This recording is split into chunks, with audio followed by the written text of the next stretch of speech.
श्री कृष्ण कहते हैं, मनुष्य का जीवन केवल उसके कर्मों पर चलता है। जैसा कर्म होता है वैसा उसका जीवन होता है। मन अशांत हो तो उसे नियंत्रित करना कठिन है, लेकिन अभ्यास से इसे वश में किया जा सकता है। दिव्यता केवल शक्तिशाली होने में नहीं, बल्कि वास्तविक दिव्यता दूसरों में शक्ति जागृत करने में है। मनुष्य सब कुछ चाहता है, पर सब कुछ उसे नहीं मिल सकता।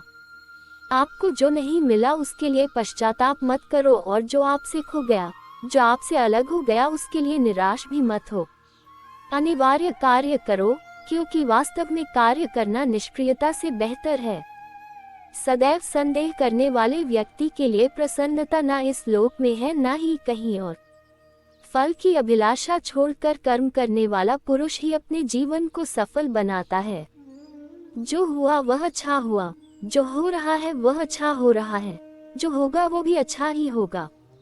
मेरा तेरा, छोटा बड़ा, अपना पराया, मन से मिटा दो, फिर सब तुम्हारा है और तुम सबके हो। मन की गतिविधियों, होश, श्वास और भावनाओं के माध्यम से भगवान की शक्ति सदा तुम्हारे साथ है। धरती पर जिस प्रकार मौसम में बदलाव आता है, उसी प्रकार जीवन में भी सुख दुख आता जाता रहता है। लोग आपके अपमान के बारे में हमेशा बात करेंगे। सम्मानित व्यक्ति के लिए अपमान मृत्यु से भी बदतर है। श्री कृष्ण कहते हैं, आत्मज्ञान की तलवार से अपने हृदय से अज्ञान के संदेह को काटकर अलग कर दो। उठो, अनुशासित रहो। सफलता जिस ताले में बंद रहती है वह 2 चाबियों से खुलती है, एक कठिन परिश्रम और दूसरा दृढ़ संकल्प। मैं भूतकाल, वर्तमान और भविष्य काल के सभी जीवों को जानता हूँ, लेकिन वास्तविकता में मुझे कोई नहीं जानता है। जो दान कर्तव्य समझकर बिना किसी संकोच के किसी जरूरतमंद व्यक्ति को दिया जाए, वह सात्विक माना जाता है। जो पुरुष सुख तथा दुख में विचलित नहीं होता और इन दोनों में संभाव रहता है, वह निश्चित रूप से मुक्ति के योग्य है। कर्म वह फसल है जिसे इंसान को हर हाल में काटना ही पड़ता है, इसलिए हमेशा अच्छे बीज बोए ताकि फसल अच्छी हो। श्री कृष्ण कहते हैं, जो लोग भक्ति में श्रद्धा नहीं रखते वे मुझे पा नहीं सकते। अतः वे इस दुनिया में जन्म मृत्यु के रास्ते पर वापस आते रहते हैं। मैं धरती की मधुर सुगंध हूँ, मैं अग्नि की ऊष्मा हूँ, सभी जीवित प्राणियों का जीवन और सन्यासियों का आत्मसंयम भी मैं ही हूँ। वह जो सभी इच्छाएं त्याग देता है और मैं और मेरा की लालसा और भावना से मुक्त हो जाता है, उसे शांति प्राप्त होती है। मेरे लिए ना कोई घृणित है ना प्रिय, किंतु जो व्यक्ति भक्ति के साथ मेरी पूजा करते हैं वो मेरे साथ हैं और मैं भी उनके साथ हूँ। मनुष्य को जीवन की चुनौतियों से भागना नहीं चाहिए और न ही भाग्य और ईश्वर की इच्छा जैसे बहानों का प्रयोग करना चाहिए। मनुष्य को परिणाम की चिंता किए बिना, लोभ लालच बिना एवं निस्वार्थ और निष्पक्ष होकर अपने कर्तव्यों का पालन करना चाहिए। जिस तरह प्रकाश की ज्योति अंधेरे में चमकती है, ठीक उसी प्रकार सत्य भी चमकता है।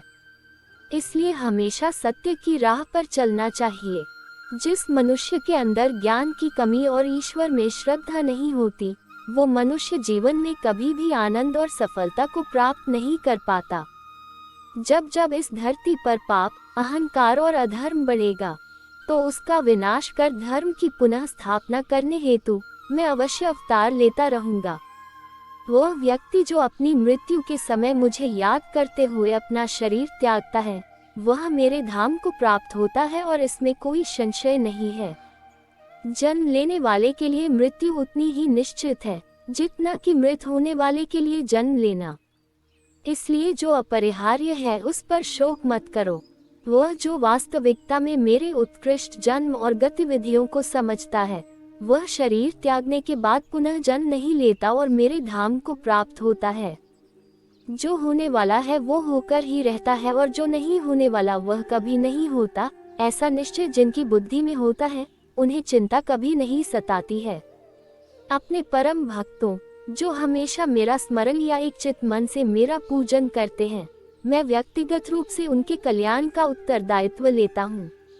जो कोई भी व्यक्ति जिस किसी भी देवता की पूजा विश्वास के साथ करने की इच्छा रखता है, मैं उस व्यक्ति का विश्वास उसी देवता में दृढ़ कर देता हूँ। अच्छे कर्म करने के बावजूद भी लोग केवल आपकी बुराइयां ही याद रखेंगे, इसलिए लोग क्या कहते हैं इस पर ध्यान मत दो, तुम अपना कर्म करते रहो।